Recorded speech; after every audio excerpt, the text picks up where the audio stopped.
All around the world, and in this case New York, I believe there's a common interest among young boys in violent and explosive subject matter.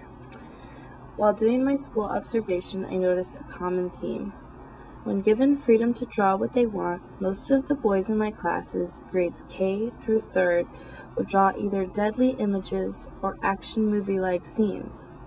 The strangest thing about this was that it seemed completely normal. Shoot something? I think in a ice cold crusher, he crushes with that. Crash. Generally, most of the boys I observed seemed to have some trouble staying still or quiet during lessons, but not all of the boys who drew these things seemed to be consistently any sort of boy. The boys that would fidget shared the same interests in chaos as the boys who sat still. On a Wednesday morning, I came into the classroom late, and the kids in my first period, 3rd grade class had already started to illustrate their accordion books. Marco and Edwin explained to me that War of the Worlds was their favorite movie, and I could see the influence it had had on their drawings. In this case, all of the boys, except 2, were illustrating epic battles.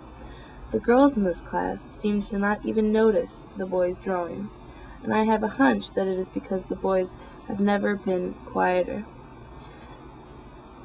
The assignment was actually to make a book about spring, but Craig, their teacher, seemed to be content with their enthusiasm and was not concerned so much about the subject matter. The main objective of this assignment had been to make a book, and these boys had responded well.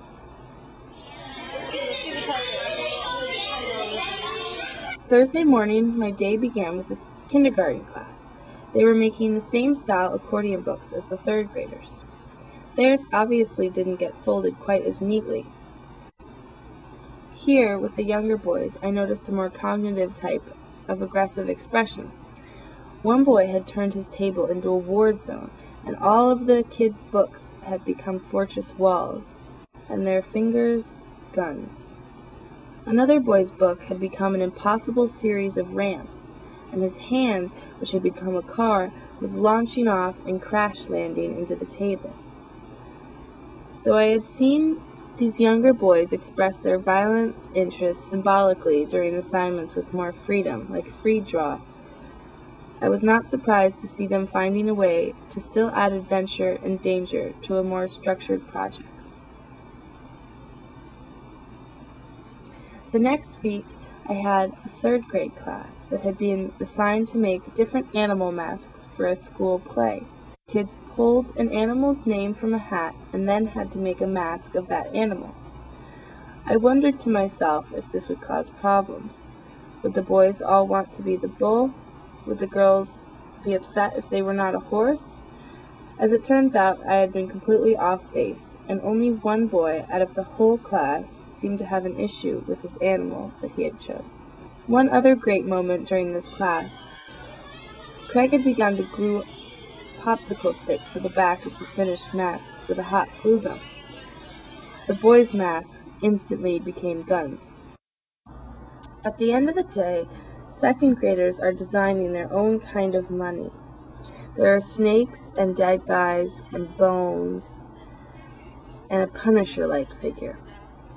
One boy in particular, Theo, especially seems to like this morbid theme.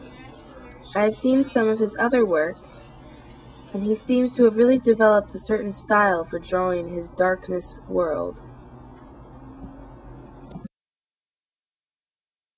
At my school in particular, the actual fighting and violence among students is incredibly low, so a part of me wonders why these boys are still so aware of these violent images.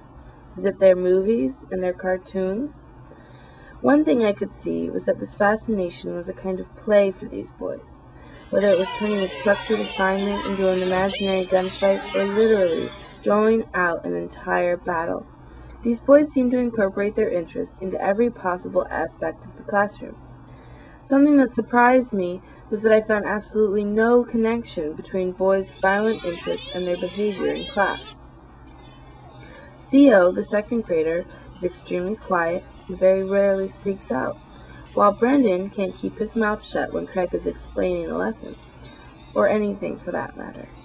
John, our kindergartner, who had set up forts with his table, is on and off with his listening skills. This, to me, showed that no matter what kind of boy, there is a possibility to become sucked in by the chaos that consumes little boys.